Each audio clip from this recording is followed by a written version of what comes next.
Meu amigo, minha amiga, eu quero te dar os parabéns por ter chegado até aqui. Você está quase concluindo o conteúdo de lógica de programação. Você já viu o que são computadores, como eles estão organizados, já trabalhou com variáveis e tipos de dados, construiu suas próprias expressões utilizando os operadores da linguagem Java, conheceu os fluxos condicionais, os fluxos de repetição, e esse é o conteúdo de lógica de programação. Nessa aula, nós vamos conhecer as palavras-chave break, continue e os rótulos. Essas estruturas são auxiliares dos fluxos de repetição. As palavras-chave break e continue são usadas para encerrar loops. O break ele encerra um loop inteiro e o continue ele vai encerrar apenas a interação atual. Então, a diferença é se você quer dar prosseguimento com a execução de uma nova interação ou se a gente vai saltar para a primeira instrução depois do loop. Então, como é que essas estruturas funcionam? Você já trabalhou com break quando estava trabalhando com switch, o seu fluxo condicional. Você sabe o que é isso daqui. Esse fluxo de repetição é um loop infinito. Ele sempre vai ser avaliado como true. Mas nós temos uma forma de quebrar a execução desse fluxo. Utilizando a palavra break, você pode paralisar a execução de um loop inteiro. Vamos ver isso aqui em funcionamento.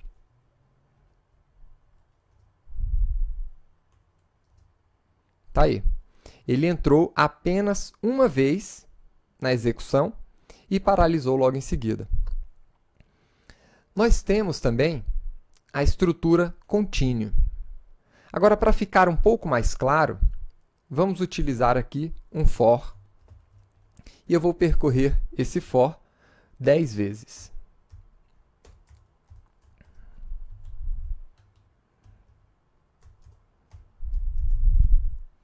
E a minha intenção é imprimir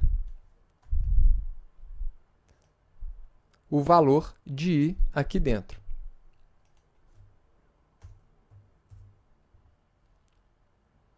Isso aqui vai me imprimir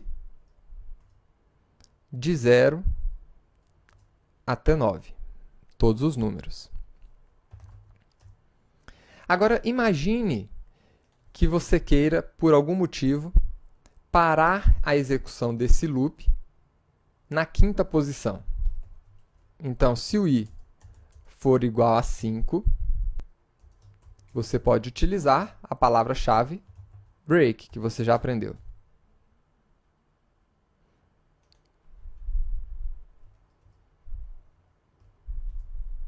E aí ele vai imprimir os números até 4.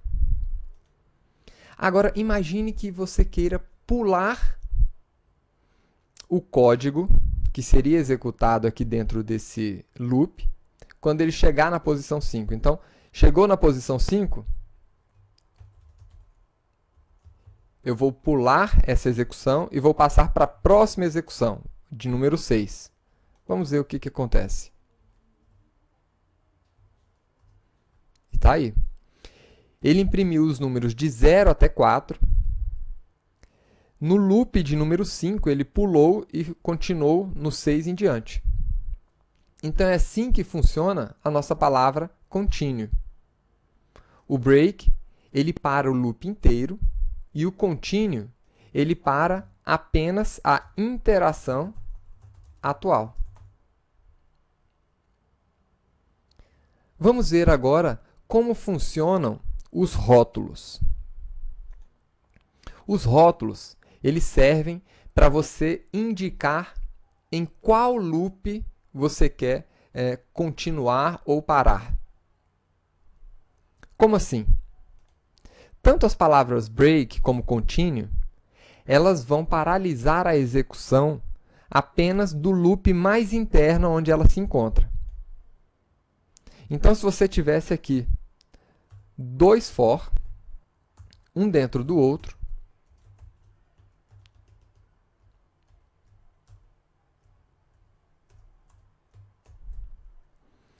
esse continue ele só iria funcionar para esse for.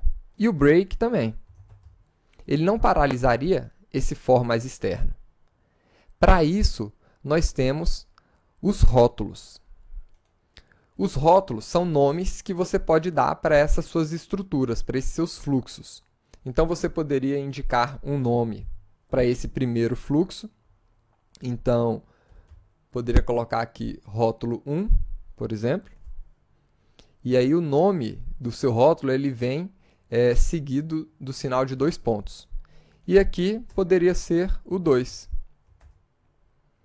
Então, através dessas palavras, a gente pode acionar a execução desses rótulos. Então, eu poderia paralisar ou o rótulo 2, que é exatamente o rótulo que seria o fluxo que seria paralisado de forma natural, se eu não estivesse indicando o nome do rótulo, porque ele é o fluxo mais interno, ou o rótulo 1, que seria o fluxo mais externo. Vamos ver um exemplo para deixar isso aqui mais claro. Nós temos aqui uma matriz de 2 dimensões.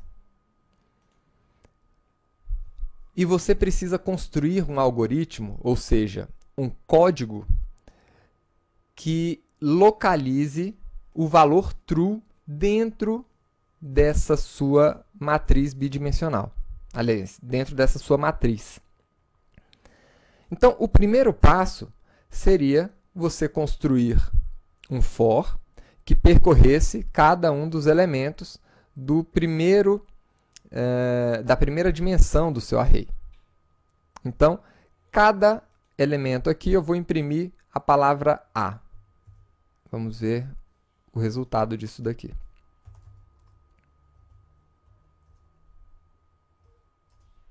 Então, tá aí. Como tem 2 elementos, foi impresso A e A. O próximo passo é, dentro de cada um desses arrays internos, localizar os elementos internos. Ou seja, eu vou percorrer cada um desses elementos internos aqui desses arrays. Então, eu vou criar um outro for. Um for dentro do outro. E para cada elemento aqui dentro,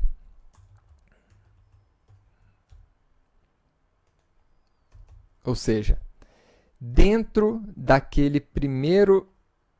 desse primeiro array, então esse array é indicado pelo índice A, eu vou percorrer todos os outros elementos dentro dele.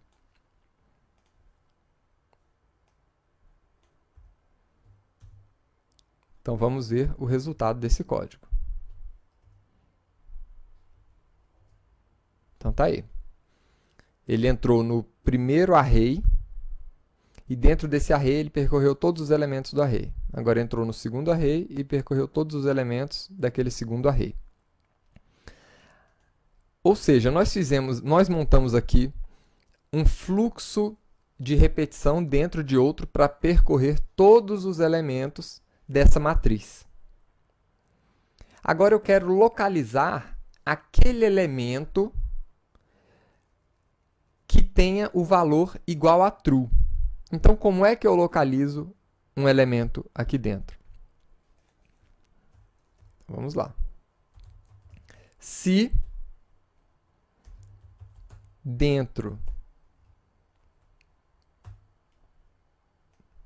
desse array, na primeira dimensão, o elemento que eu estou percorrendo naquele momento for true, então eu vou imprimir aqui true.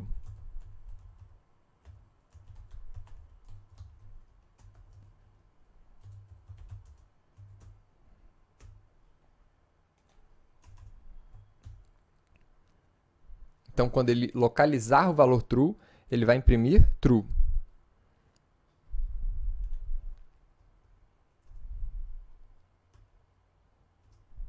Então, tá aí. Localizou o true logo aqui no início. Agora, imagine que você estivesse, na verdade, tratando de uma matriz com milhões de registros. E imagine também que o valor que você está pesquisando é exatamente como está aqui, o segundo valor da sua matriz. Você gastaria um bom tempo, né, e bons recursos do seu processador para poder varrer toda a matriz, sendo que, na verdade, você precisaria varrer apenas os 2 primeiros registros. Então, como é que a gente poderia utilizar esse recurso de rótulo e as palavras break e continue para acelerar esse seu processo de pesquisa do valor true dentro dessa matriz? Então, vamos ver aqui. Dessa forma como nós estamos vendo,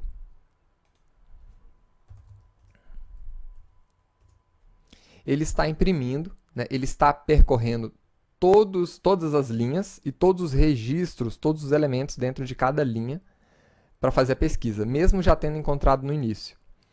Então, um primeiro passo que a gente poderia fazer aqui, né, seria utilizar o método, a função, aliás, a palavra-chave break. Essa palavra-chave break vai quebrar o fluxo mais interno, ou seja, só esse fluxo aqui, o for.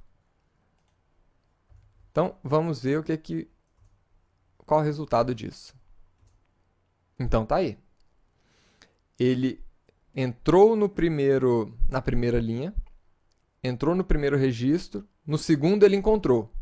E aí ele não deu continuidade nos outros elementos internos daquela linha. Mas, quando chegou na segunda linha, ele abriu de novo e continuou. Por quê? Porque ele não parou o fluxo mais externo. Então, a gente poderia fazer o seguinte aqui. A gente poderia colocar aqui, nesse lugar mais externo aqui, um rótulo, busca. E eu poderia parar a minha busca, ao invés de parar apenas esse for mais interno. Vamos parar o for externo.